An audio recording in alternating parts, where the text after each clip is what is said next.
Take a slow breath in and gently let it out. There's nothing you need to focus on tonight. Nothing you need to remember. Just allow the words to arrive and fade away when they want to. Tonight, we're going to explore what everyday life was like in feudal Japan.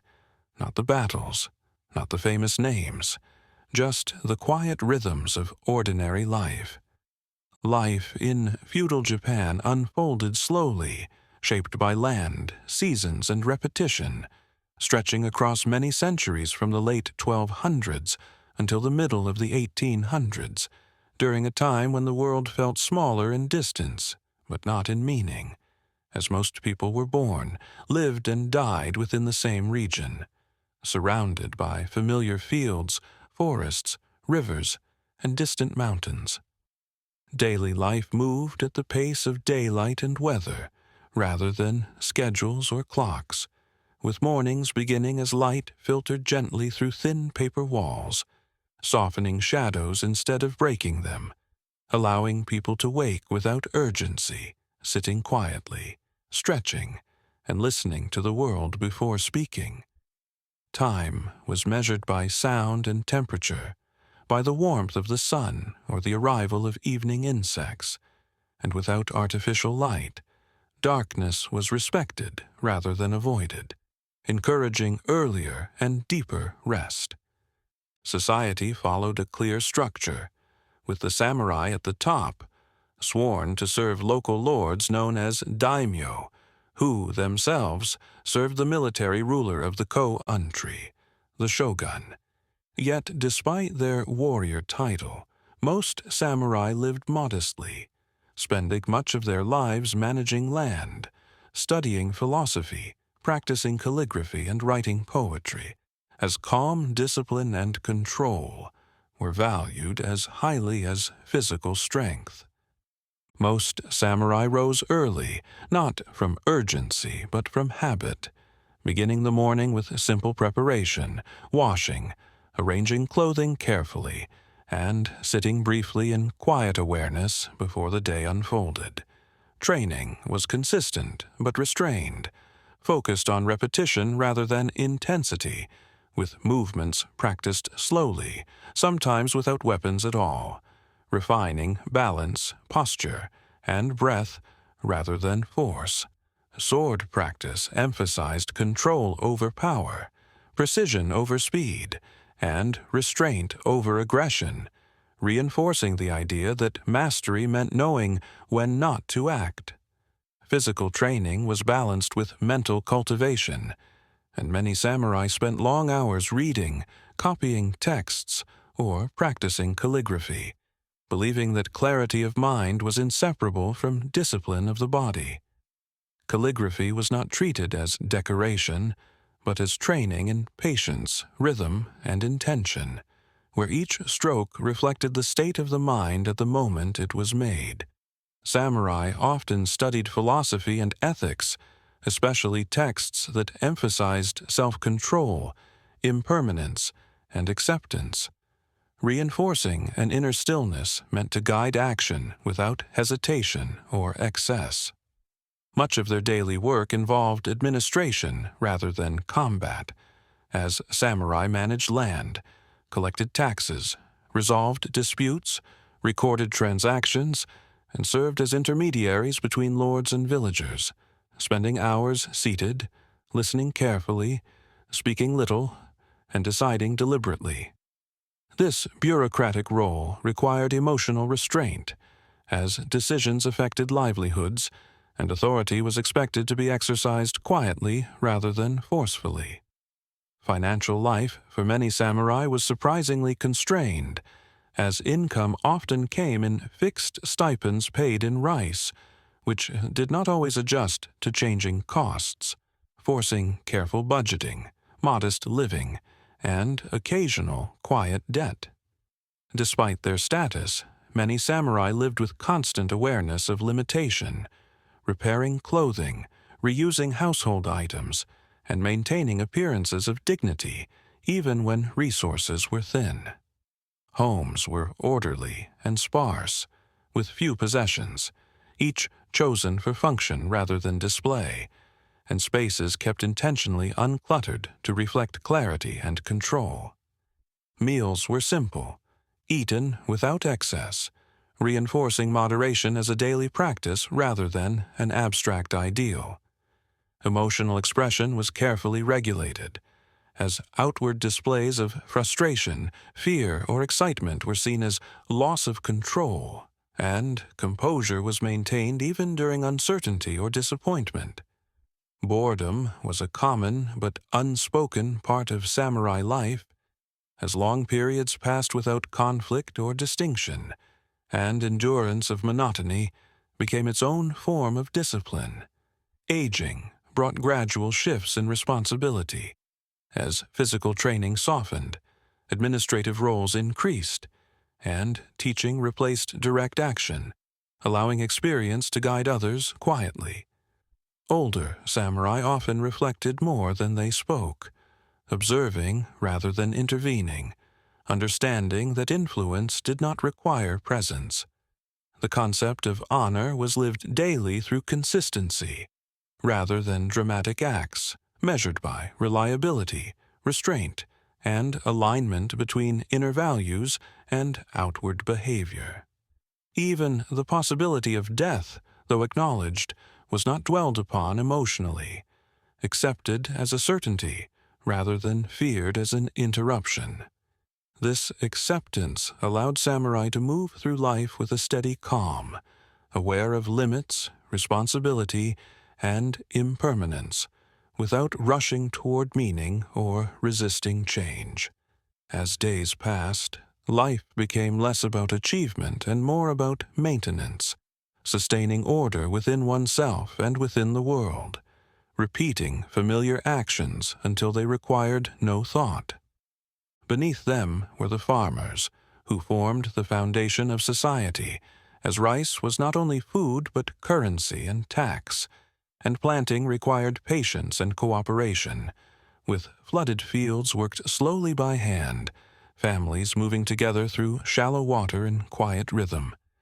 Harvest brought busier days, but also a sense of shared relief, as rice was cut, dried, stored, and preserved carefully, nothing wasted, every grain valued. Full owed by small celebrations that marked survival rather than abundance, before the cycle returned again to preparation and waiting. Farmers woke early, often before full daylight, not from obligation alone but from familiarity, as the body adjusted naturally to the needs of the land. Morning movements were deliberate and economical, conserving energy for the hours ahead, as tools were gathered, clothing adjusted for temperature, and the day began quietly without discussion of plans, because the work was already known. The body learned the land through repetition, feet memorizing uneven ground, hands recognizing soil texture, moisture, and resistance, noticing when earth felt heavy with water or dry with need. This physical knowledge replaced abstract thought, grounding attention fully in the present moment. Tools were simple and few, repaired repeatedly, carried carefully, and treated with respect, as their reliability meant survival rather than convenience.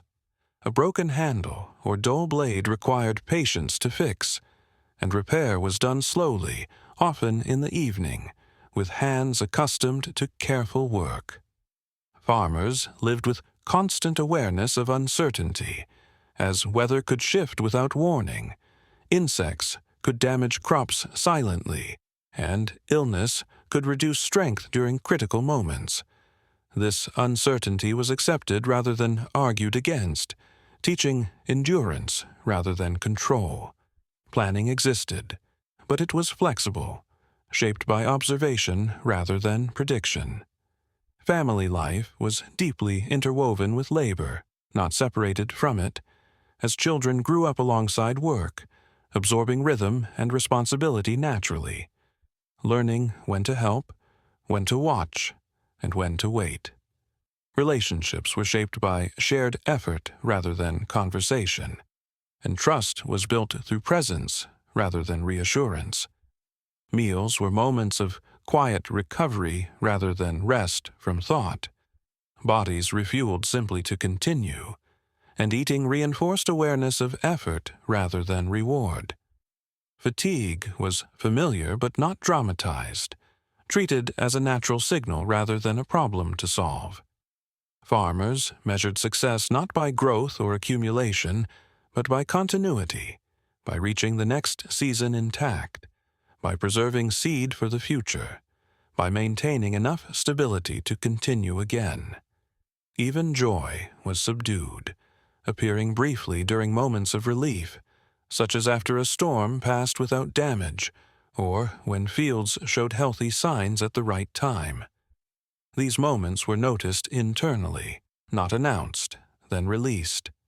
Aging brought gradual changes, as strength declined and roles shifted, with older farmers guiding rhythm rather than pace, watching skies, advising timing, sharing memory of past seasons to help younger hands adjust.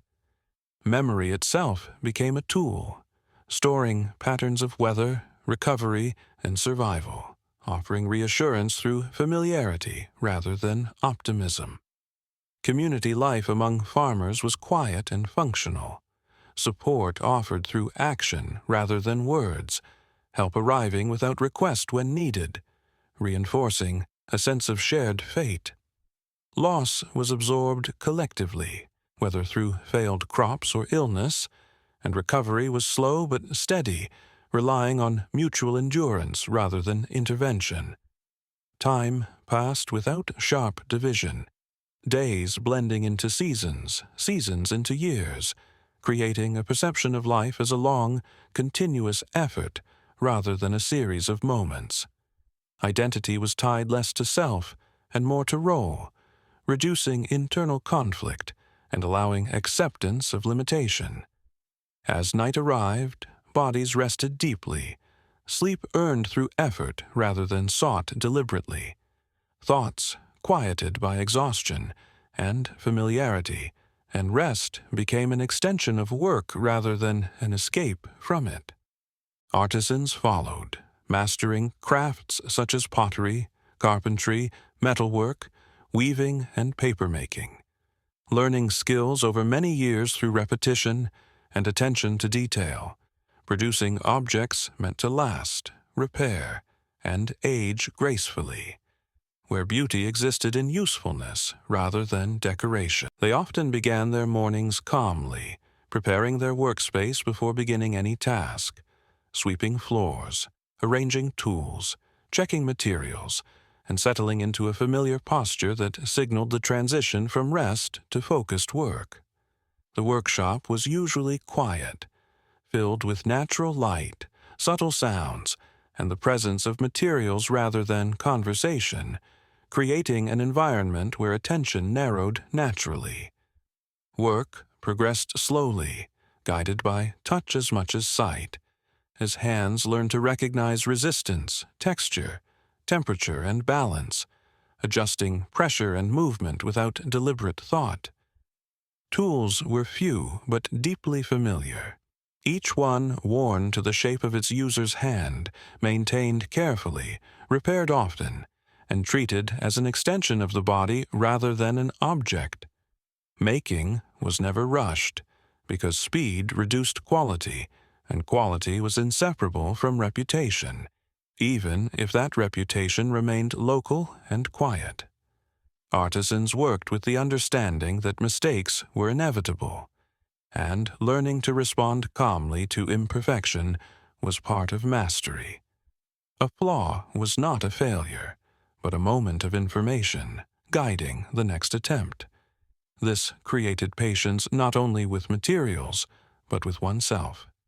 Time passed differently during work, hours blending together as attention remained fixed on small adjustments, subtle changes, and gradual progress, creating a sense of stillness even during long days.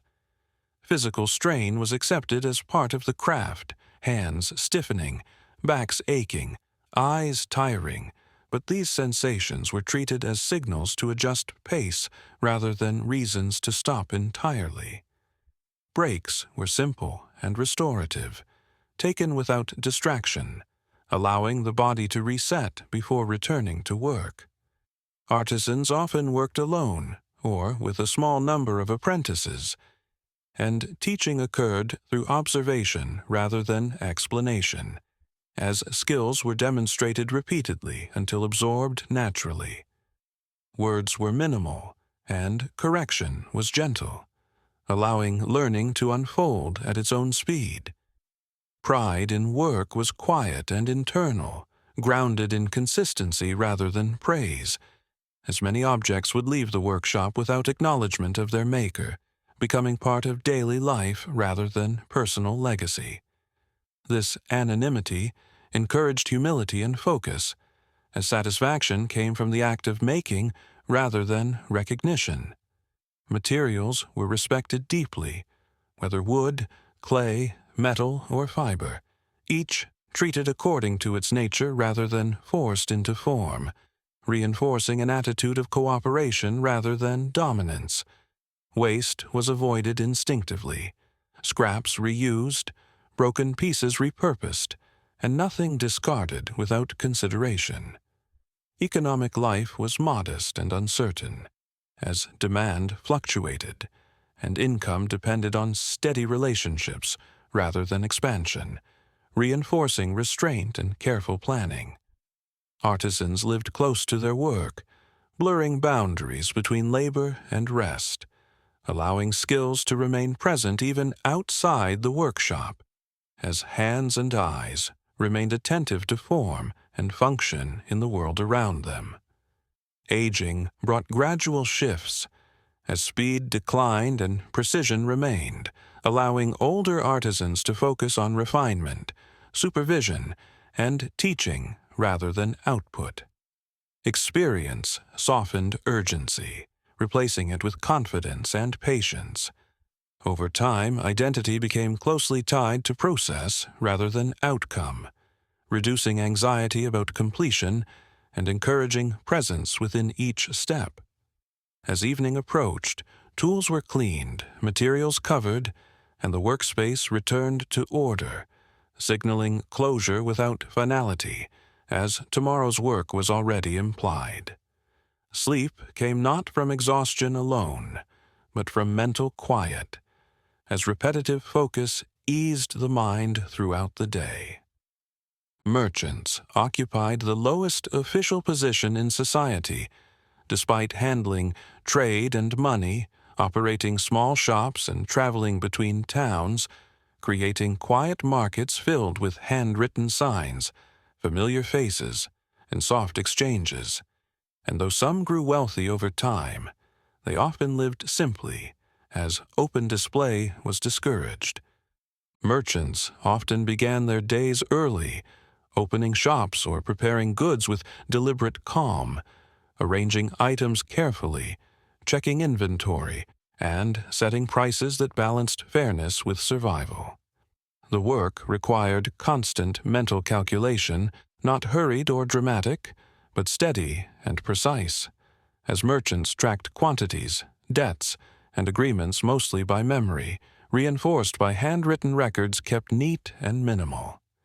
Reputation mattered more than speed, and trust was built slowly through consistency rather than persuasion, as a single broken promise could damage relationships that had taken years to establish. Conversation in shops was polite and measured, voices kept low, exchanges respectful, as merchants understood that calm presence encouraged return customers more than aggressive selling. Goods were handled with care, presented cleanly, and explained honestly, because long-term reliability was more valuable than short-term gain. Travel was a regular part of merchant life for some, involving long journeys between towns and cities, often on foot or by simple transport, moving at a steady pace dictated by terrain, weather, and daylight. Travel required patience, as delays were common, roads uncertain, and inns basic, offering rest rather than comfort. Merchants learned to accept inconvenience without frustration, understanding that arrival mattered more than speed. During travel, observation became habit, noticing changes in demand, local customs, and pricing differences, storing this information quietly for later use. Risk was constant but understated, as goods could be lost to weather, theft, or sudden market shifts, and uncertainty was managed through diversification rather than expansion.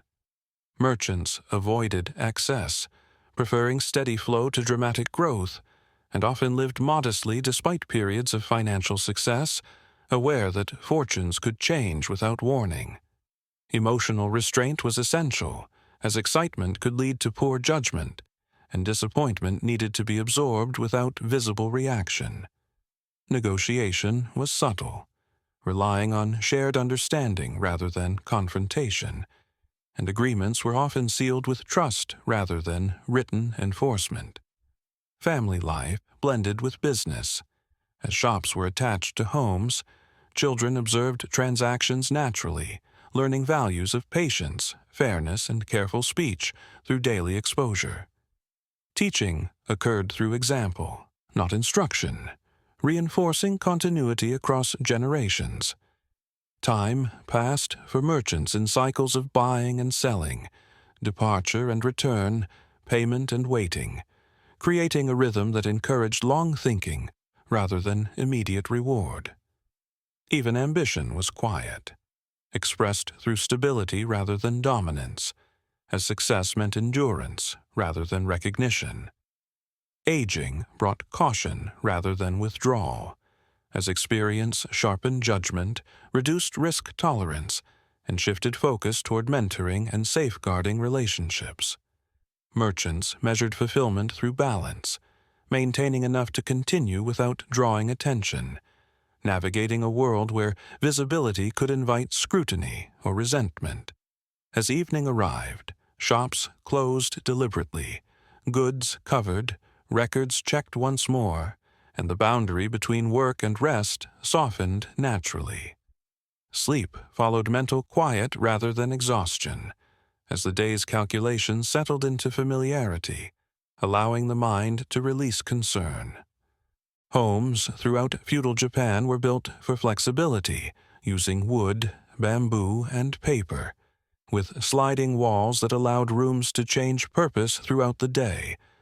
Furniture kept minimal, shoes left outside, and tatami mats covering floors, softening sound and carrying the faint scent of straw.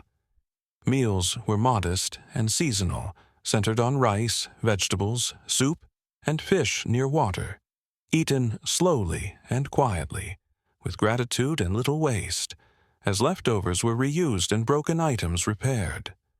Spiritual life blended seamlessly into daily routine through Shinto reverence for nature and Buddhist acceptance of impermanence, with small shrines and temples visited briefly and habitually rather than ceremonially, offering moments of pause rather than obligation.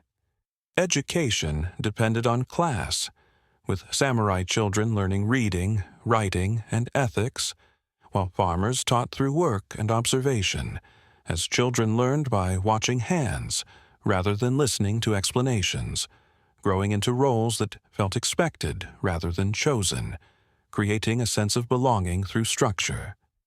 Entertainment was simple and occasional, found in storytelling, music, and seasonal festivals that briefly filled villages with lantern light, drums, and shared food before life returned to quiet routine. Travel was limited, most people rarely leaving their region, journeys taken on foot at a natural pace, inns offering simple meals and early rest, as travel itself was part of life rather than escape. Evenings settled gently as shadows lengthened, cooking fires dimmed, families gathered indoors, lamps glowed softly, and voices lowered, allowing night sounds to become clear and present. Clothing followed the seasons, layered and practical, with muted colors reflecting earth and sky, garments repaired and reused repeatedly, carrying memory through fabric rather than fashion. Weather shaped mood and movement, with rain slowing days naturally, accepted without resistance. Umbrellas opened gently, work paused during storms, and silence expanding indoors. Summer brought warmth and insects. Doors opened wide for air, rest taken during heat, work resuming later as shadows grew longer, while cicadas filled the air with constant sound, marking time more reliably than any clock. Autumn carried cooler mornings, clearer skies, and the scent of dry leaves, creating a quiet urgency as tools were cleaned, homes repaired, and preparations made for winter. Winter itself softened the world with snow, slowing movement, drawing people closer together, valuing firewood, sharing warmth, and filling long evenings with stillness, reflection, and rest. Illness was treated patiently with herbs, rest, and time. Healing focused on balance rather than speed, with neighbors bringing food and allowing work to wait. Aging was visible and integrated into everyday life, elders remaining present, offering guidance through stories rather than instruction, respected for experience, and accepted as part of a natural cycle rather than feared. Silence was common and comfortable, shared without awkwardness, allowing thoughts to settle and emotions to remain steady, as feelings were expressed subtly, joy quiet, sadness private, anger restrained, balance valued over intensity. Writing was slow and deliberate, ink precious, brush strokes careful, letters short and poetic, meant to convey feeling as much as information. Time felt expansive, days blending together without sharp division, tomorrow expected to resemble today, creating a gentle peace rooted in predictability. Death was treated as a continuation rather than a rupture, with simple rituals, grief existing alongside routine, as fields were still tended and meals prepared. At night, darkness arrived fully, stars and moonlight shaping the landscape, sounds carrying clearly, sleep coming naturally and deeply, trusted rather than forced. The year was divided not only by work and weather, but by subtle transitions that carried meaning, such as the first blossoms of spring, the deepest heat of summer, the quiet fading of autumn leaves, and the stillness of winter nights. These moments were noticed carefully, not celebrated loudly, and awareness itself became a form of participation. Spring arrived gradually, bringing with it a sense of renewal rather than excitement, as trees softened with buds and fields slowly returned to life. People noticed these changes without rushing toward them, allowing the season to unfold at its own pace. Small, seasonal rituals marked these transitions, often centered on gratitude, protection, or remembrance, performed quietly at home or at local shrines, without spectacle or urgency. Festivals existed, but they were grounded in repetition rather than surprise, returning year after year in familiar forms, creating comfort through predictability.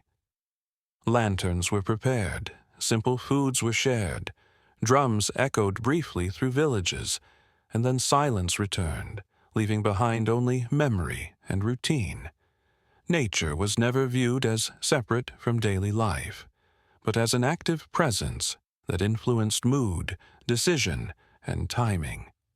Mountains were watched for signs of weather, rivers listened to for changes in flow, and skies observed for subtle shifts in light.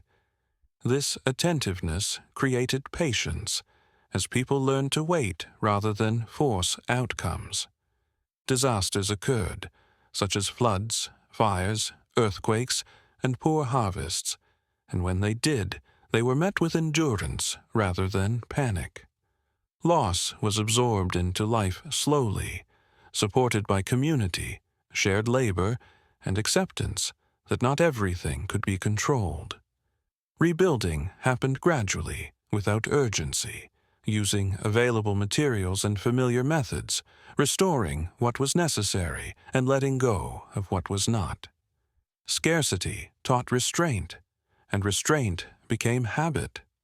Joy in feudal Japan was often quiet and fleeting, found in moments rather than events, such as the warmth of sunlight in winter, the sound of rain on a roof, the sight of blossoms drifting in the wind, or the calm presence of others nearby. These moments were not captured or preserved, only experienced and released. The concept of impermanence was deeply understood, not as something sad, but as something natural, reminding people to remain present without attachment. Aging, change, and eventual endings were accepted as part of a continuous flow rather than interruptions. As years passed, individuals gradually shifted roles, taking on less physical work, offering guidance instead of labor, observing rather than leading, and allowing younger generations to move forward without resistance. Time did not accelerate with age, but softened, allowing days to feel lighter and expectations to fade. Even uncertainty was familiar, as futures were rarely planned far in advance, and adaptability became a quiet strength. The absence of constant information created mental space, leaving room for reflection, imagination, and rest. Evenings often carried a sense of completion rather than anticipation, as people reflected briefly on the day before letting it go. Night deepened gradually, bringing cooler air, distant sounds, and a sense of enclosure, as homes held warmth and stillness. Sleep was not seen as a break from life, but as part of its rhythm, just as necessary as work or movement. Dreams were accepted without interpretation, and waking brought no urgency to analyze or retain them. Over generations, these patterns repeated, creating continuity rather than progress, and stability rather than change. Life did not aim to become something else, but to remain balanced. As you rest now, you don't need to imagine these moments clearly or follow them in order. You can let them dissolve into a feeling of quiet continuity, where time moves slowly, where nothing demands attention, and where rest arrives naturally. There is no next step to prepare for, no moment to anticipate, only the steady passing of breath and the gentle permission to sleep.